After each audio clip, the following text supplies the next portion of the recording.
Shula Show, brought to you by the Bakers of Folsom. #1 in bakery products for over 60 years. You congratulate the world champion Miami Dolphins, football's #1 team.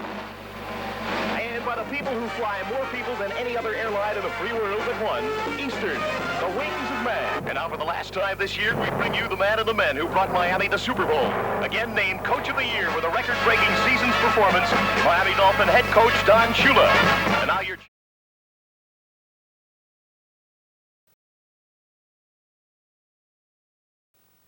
Offensively, it was just fantastic, and defensively, they continued to play the great defense, and the kicking game, I don't think Garrow missed a field goal in all of the playoffs. So when it came time to go for the money, the big ones, the playoffs, our football team really played their 3 best games. One against Cincinnati. Of course, the Oakland game was almost near perfect. Right.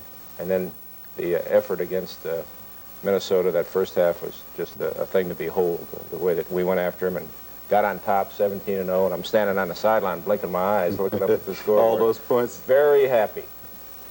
But look, Coach, that trophy there, again, back to it, that handsome item, that puts your team, the Dolphins, right in line with the fabled Green Bay Packers, and it marks you with them, the best ever. Well, of course, I think it's up to the people to decide right now. It's not for me to say, but I think that the people that have covered the Packers, the people that have had the opportunity to watch us play the last few years, they're the ones that have to make the choice, the decision. If a choice or a decision has to be made, I don't know if it's that important.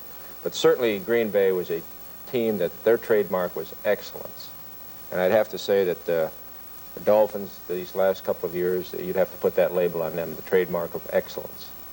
You know, there are still some little enclaves of opposition, and they were around me up in the press box. Guys that wouldn't admit, they said the Dolphins got all the breaks in the ball. I wasn't all that familiar with the breaks the Dolphins got.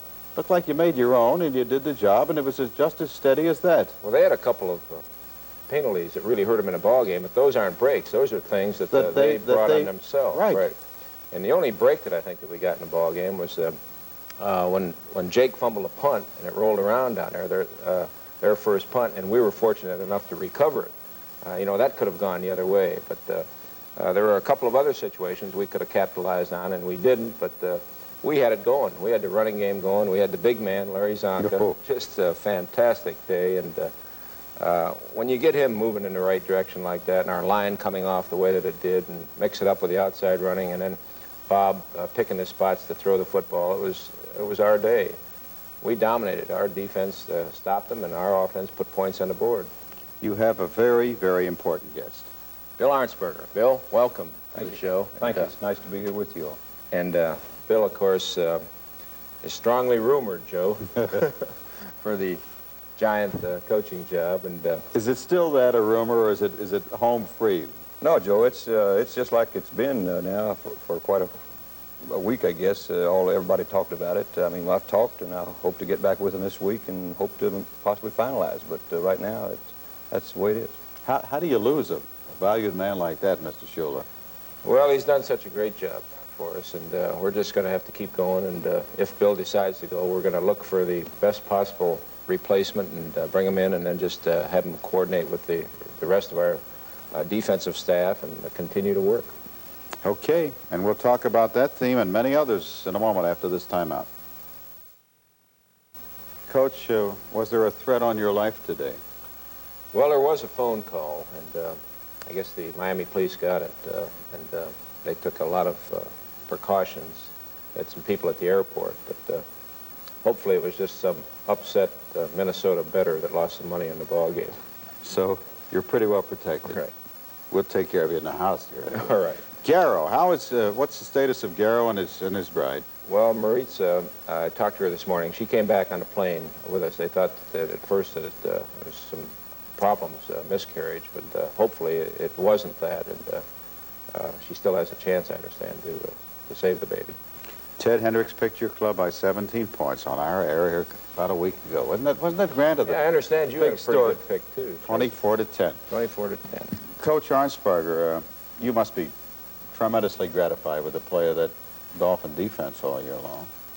Yes, they have, Joe. We're aware of that, and I think the the thing that's enabling me to do it is we try to work a great number of people in it, and I think that that's got to help us to become involved and become a little bit better, I think, all the way around, because in each game we play 14, 15, possibly 16 people at various times during the game, and I think everybody's contributed and helped us a great deal in getting some things done. Did Foley show up at an unusual spotting sometime in the course of the game?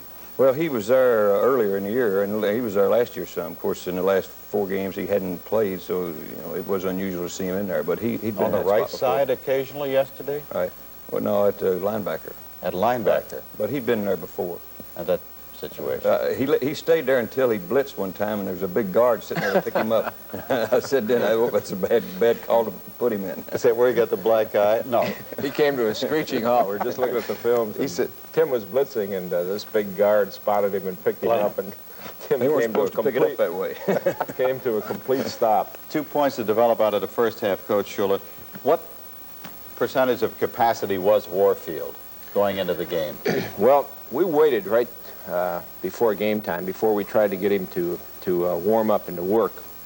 And in the pregame, Paul never really got out of a trot. He never really pushed it. And I was concerned, so I asked him when we went back into the locker room before the game was to start if he thought he could go. He says, yeah. He said, I didn't want to push it out there because I didn't want to take the chance of pulling it before the ball game started, but I'm sure that when the game starts, I'll be able to go harder on it. So I watched him pretty close on the first couple of plays, especially the completion to Mandich. He looked like he was running smooth and not favoring the leg, so I continued to go with him. And then as the game progressed, he got more and more involved and wasn't worrying about the leg at all. And I think that he got back to 75, 80, 85% of what he's capable of doing.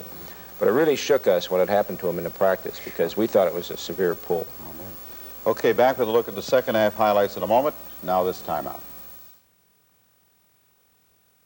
Coach, there were some early critiques of Bob Griese through the year, but Larry Zonka in the after-game sizing said the man was just immaculate out there and has been for the last several games. How about the last 4 years? Yeah, well, you know, I guess.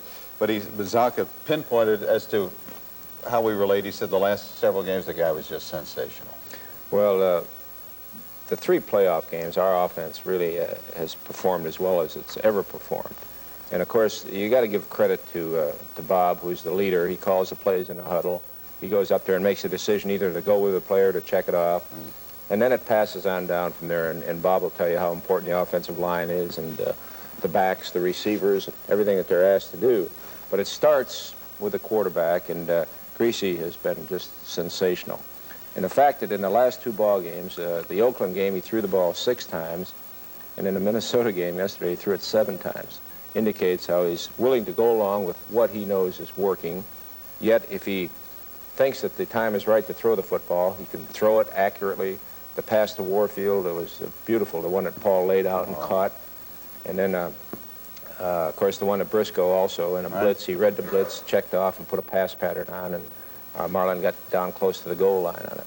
So Bob has been just fantastic in calling the game, the mixture, the run and the pass, knowing how to attack the defense with our running attack, with our strengths. People ask me in the press conferences after the ball game if we were trying to stay away from Eller or stay away from Page. And we don't ever set up a game plan to do that. Our game plan is to go after other people's defense with our strengths. We want them to stop us. We're not going to automatically let them keep us from running to our right because they've got a great football player over there. We think that we've got some great football players that can knock them off the ball.